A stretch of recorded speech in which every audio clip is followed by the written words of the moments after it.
திடீர்னு பார்த்தீங்க அப்படின்னா ஈரானுக்கு சொந்தமான ட்விட்டர் மீடியா அவுட்லெட்ஸ்லேருந்து அமெரிக்கன் B2 பாம்பர்ஸ் ஏர்க்ராஃப்ட்ஸ் எல்லாமே ஈரானை தாக்குறதுக்கு இந்தியன் ஏர்ஸ்பேஸ் வழியாக தான் வந்துச்சு அப்படின்னு சொல்லி பல செய்திகளை பார்க்க முடிஞ்சிச்சு.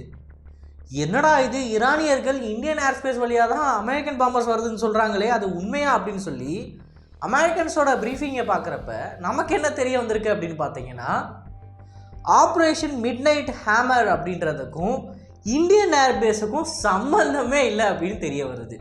ஸோ இன்றைக்கான காணொலியில் நம்ம எதை பற்றி பார்க்க போகிறோம் அப்படின்னா, ஈரானோட அஃபிஷியல் ட்விட்டர் மீடியா அக்கௌண்ட்ஸ் எதற்கு இந்தியன் ஏர்ஸ்பேஸை பயன்படுத்தி அமெரிக்கன் பாம்பர்ஸ் பயணிச்சிச்சு அப்படின்னு பொய்யா பேசிக்கிட்டு இருக்காங்க அப்படின்றத பார்க்க போகிறோம். நான் உங்கள் ஆகாஷ் தமிழ் பொக்கிஷம் அழகும் டிபி டிஃபென்ஸ். முதல் விஷயம், அமெரிக்கன் பாம்பர் ஏர்க்ராஃப்ட்ஸோட ஃப்ளைட் பாத்துலேருந்து நம்ம ஆரம்பிக்கலாம். நேற்றுக்கு என்ன நடந்துச்சு, அமெரிக்காவோட B2B பாம்பர்ஸ், அதாவது ஸ்டெல்த் பாம்பர் ஏர்க்ராஃப்ட், இது எல்லாமே அமெரிக்கன் டெரிட்டரியிலேருந்து டுவர்ட்ஸ் வெஸ்டர்ன் சைடு, அதாவது வெஸ்டர்ன் பக்கமாக பசிபிக் பெருங்கடல் வழியாக குவாம் பேஸுக்கு போகிறத நம்மளால் பார்க்க முடிஞ்சிச்சு. அப்படி போகிற வழியில் மீடியா ரீஃபில்லிங்லாம் பண்ணதன் காரணமாக அது ஃபுல் பேலோட் கெப்பாசிட்டியில் போகுது. மேபி இந்த B2 பாம்பர்ஸ் நேரடியாக ஈரானுக்கு போகும் அப்படின்னு நிறைய பேர் சொல்லிக்கிட்டு இருந்தாங்க. ஆனால் ஆப்ரேஷன் மிட்நைட் ஹேமர் அப்படின்னு அமெரிக்கன்ஸ் நேற்று பண்ண அந்த ஆப்ரேஷனின் மூலமாக அந்த ப்ரீஃபிங்கில் அமெரிக்கன்ஸ் என்ன சொல்கிறாங்க, எங்களோட B2 பாம்பர்ஸ் வெஸ்ட் சைட் போனது ஒரு டீகாய், அது மக்களை குழப்புறதுக்காண்டி நாங்கள் அனுப்புன ஒரு டீகாய். ஆக்சுவலாக டுவர்ட்ஸ் ஈஸ்ட், அதாவது யூரோப்பியன் சைடு போய் அதன் மூலமாக நாங்கள் நேரடியாக ஈரானுக்கு போய் பாம்ஸை போட்டுட்டு ரிட்டர்ன் ஆகிருக்கோம். 18 மணி நேரம் ஆப்ரேஷன் இது அப்படின்னு அமெரிக்கன்ஸ் ஒரு அறிவிப்பு ஒன்று கொடுக்குறாங்க. ஸோ நம்ம எல்லாம் என்ன நினச்சிக்கிட்டு இருந்தோம், வெஸ்ட் சைடு போனால் இந்த B2 பாம்பர் ஏர்க்ராஃப்ட்ஸ் மீடியா ரீஃபில்லிங் மூலமாக ஈரானுக்கு நேரடியாக போய் பாம்ஸை போட்டுட்டு அதுக்கப்புறமா அமெரிக்கன் ஏர்ஸ்பேஸுக்கு போயிருக்காங்க அப்படின்னு நம்ம நினச்சிக்கிட்டு இருந்தோம். ஆனால் அமெரிக்கன்ஸ் தெளிவாக மீடியாஸ் ப்ரெஸ்ஸு நம்மளமே OSINTயை குழப்புறதுக்கு வெஸ்ட் சைடு ஒரு குறிப்பிட்ட நம்பர் ஆஃப் பாம்பர்ஸாக அனுப்பிட்டாங்க.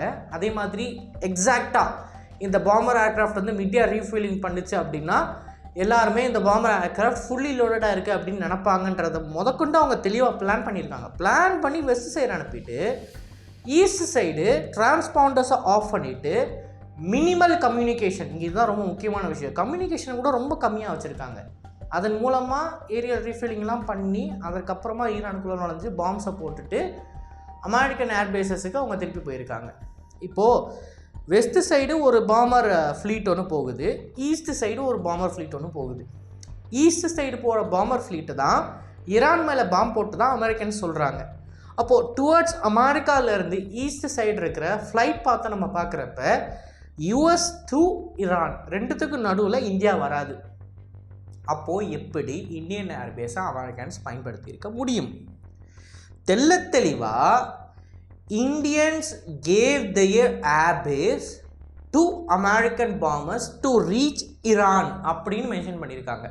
இதோட அர்த்தம் என்ன அப்படின்னா, ஈரானை சென்றடைவதற்கு இந்தியாவோட வான்பரப்பை இந்தியர்கள் அமெரிக்காவுக்கு கொடுத்துருக்காங்க அப்படின்னு அவங்க சொல்கிறாங்க. அது எப்படி நியாயமாகும்?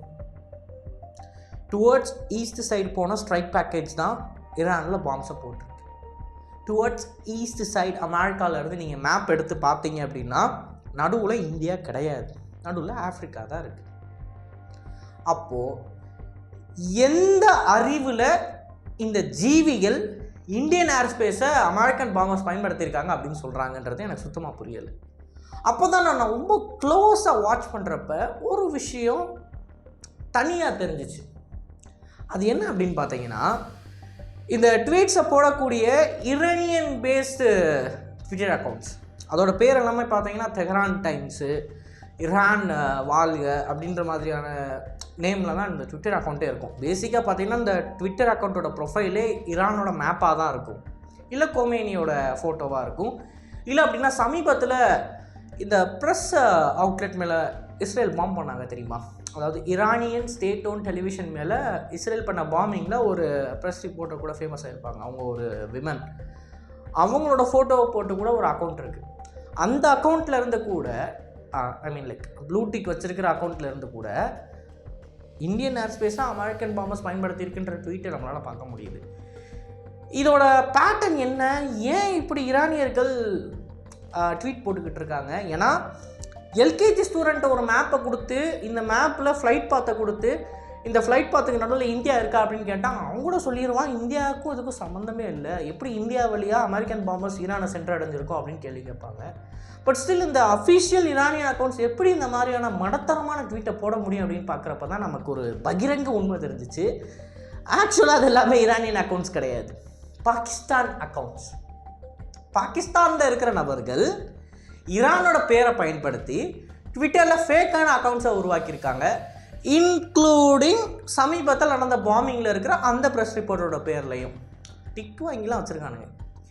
இதுதான் இலான் மஸ்க் இந்த டிக்கை காசுக்காண்டி கொடுத்ததுனால வர பிரச்சனை. யார் உண்மை யார் ஃபேக்குன்னே தெரில. ஸோ பாகிஸ்தானியர்கள் இப்போ ஆக்டிவாக என்ன பண்ணிக்கிட்டு இருக்காங்க சோஷியல் மீடியாவில் அப்படின்னு பார்த்தீங்கன்னா, இந்தியன் ஏர்ஸ்பேஸை பயன்படுத்தி தான் அமெரிக்கன் பாம்பர்ஸ் ஈரான் மேலே பாம்பு போட்டிருக்கு அப்படின்னு ஃபேக் நியூஸை பரவிக்கிட்டு இருக்காங்க. இப்போது அமெரிக்காவிலிருந்து ஈரானை சென்றடைவதற்கு டுவர்ட்ஸ் ஈஸ்ட் சைடும் போகலாம், டுவர்ட்ஸ் வெஸ்ட் சைடும் போகலாம். 2 சைடு போனாலுமே இந்தியன் ஏர்ஸ்பேஸை அவங்க பயன்படுத்தணுன்ற அவசியமே கிடையாது. அதுலேயும் குறிப்பாக ஈஸ்ட் சைடு போகிற பேக்கேஜ் தான் ஈரானை சென்றடைந்து பாம்ஸை போட்டிருக்குன்னு அமெரிக்கன் சொல்கிறப்ப, இந்த பாம்பர் பேக்கேஜுக்கும் ஈரானுக்கும் நடுவில் இந்தியாவே இல்லை, இஸ்ரேல் தான் இருக்குது, ஆப்ரிக்கா யூரோப் தான் இருக்குது. ஆக்சுவலாக அவங்க எந்த கண்ட்ரியோட ஏர்ஸ்பேஸையுமே பயன்படுத்தலை. கடைசியில் ஜார்டன் ஈரானோட ஏர்ஸ்பேஸை அவங்க பயன்படுத்தியிருப்பாங்க, அது தவிர்க்கவே முடியாது. பட் எந்த ஒரு யூரோப்பியன் கண்ட்ரிஸோட ஏர்ஸ்பேஸையோ இல்லை ஆஃப்ரிக்கன் கண்ட்ரிஸோட ஏர்ஸ்பேஸையோ பயன்படுத்தாமல் தான் இந்த பாம்பர்ஸ் இன்டர்நேஷ்னல் ஏர்ஸ்பேஸ்க்குள்ளேயே போயிருக்கு. ஸோ அமெரிக்கன்ஸ் வந்து தெளிவாக தான் இருக்காங்க. தவிர்க்க முடியாத சுச்சுவேஷனில் ஏதாவது ஒரு கண்ட்ரியோட ஏர்ஸ்பேஸை பயன்படுத்துவோம், பட் தவிர்க்க முடியும் அப்படின்றப்ப எந்த ஒரு கண்ட்ரியோட ஏர்ஸ்பேஸையும் நம்ம பயன்படுத்த வேணாம், ஏன்னா தேவையில்லாத பிரச்சனை வரும் அந்த கண்ட்ரிக்கு அப்படின்றதுல தெளிவாக இருக்காங்க. ஸோ டுவர்ட்ஸ் ஈஸ்ட் வேர்ட்ஸ் நடந்த இந்த ஸ்ட்ரைக் பேக்கேஜ் இந்தியன் ஏர்ஸ்பேஸாக பயன்படுத்தியிருக்கணுன்ற அவசியமே கிடையாது. ஏன்னா ஈரானை தாண்டி தான் இந்தியா இருக்குது, இந்தியாவுக்கு தாண்டி ஈரான் கிடையாது, ஈரானை தாண்டி இந்தியா இருக்குது. அப்போ எப்படி இந்தியன் ஏர்ஸ்பேஸ் அவங்க பயன்படுத்தியிருப்பாங்க? ரெண்டாவது, அப்படியே அவங்க வெஸ்ட் சைட்லேருந்து வந்தாலுமே அவங்க இந்தியன் ஓஷனில் டியாகோ கார்சியா பேஸ் வழியாகவே வந்திருக்க முடியும். தேவையே இல்லாமல் இந்தியன் ஏர்ஸ்பேஸை பயன்படுத்தணுன்ற அவசியம் எதுக்கு அவங்களுக்கு? டியோகோ கார்சியா அப்படின்றது ஒரு American base, UK controlled American base. அந்த பேஸ் வழியாகவே அவங்க நேரடியாக ஈரானுக்கு போயிருக்க முடியும். B2 பாம்பர்ஸை ஏரியல் ரீஃபில்லிங் பண்ணாமல் டியோகோ கார்சியா பேஸை லேண்ட் பண்ணி ரீஃபில்லிங் பண்ணி திருப்பி மறுபடியும் டேக் ஆஃப் பண்ணி ஈரானுக்கு போக முடியும். எதுக்கு தேவையே இல்லாமல் இந்தியன் ஏர்ஸ்பேஸ்க்குள்ளே அவங்க வரணும்? அந்தளவுக்கு மூளையே இல்லாமல் இந்த நபர்கள் எதற்கு ட்வீட்டை போடுறாங்க அப்படின்னு பார்க்குறப்ப தான் ஆப்வியஸான ஆன்சர் நமக்கு கிடைக்குது. They are Pakistanis. இப்போ கரண்ட்டாக பாகிஸ்தானோட சீஃப் ஆஃப் ஆர்மி ஸ்டாஃப், அவரை சீஃப் ஆஃப் ஆர்மி ஸ்டாஃப் தான் நான் கூப்பிடுவேன், ஃபீல்டு மார்ஷல்லாம் என்னால் கூப்பிட முடியாது.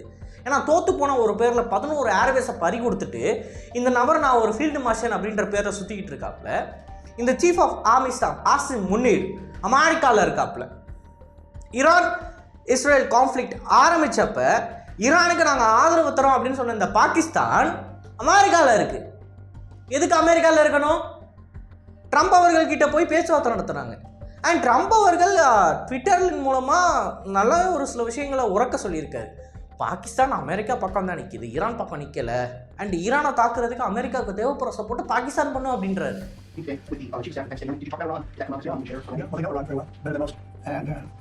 They're not happy about anything. It's not that they're better than this or they don't know affection, but they probably, maybe they know around better. But they see what's going on and they agree with things. The reason I have you, I want to thank you for not going into the war. Just into the war. Shame on you, Asamanid! Shame on you, Asamanid! So கிளியராக இங்கே ஒரு விஷயம் நடக்குது. அது என்னன்னா, இந்த Twitter அக்கௌண்ட்ஸின் மூலமாக ஈரானோட official pages அப்படின்ற விண்மத்தில் இருக்கிற பாகிஸ்தானிய நபர்கள் இந்தியாவுக்கு அகேன்ஸ்டான ப்ராபகேண்டாவை செலுத்திக்கிட்டு இருக்காங்க. இந்த ப்ராபகேண்டாவையும் நிறைய நபர்கள் நம்பிக்கிட்டு ரொம்ப குழந்தைத்தனமான கமெண்ட்ஸையும் ட்வீட்ஸையும் போடுறத நம்மளால் பார்க்க முடியுது. ஒரு வேர்ல்டு மேப்போட நாலேஜ் இருந்துச்சு, பேசிக்கான வேர்ல்டு மேப். 3வது படிக்கிறப்பயே வேர்ல்டு மேப்பை பற்றின நாலேஜ் நமக்கு கொடுக்கப்படுது.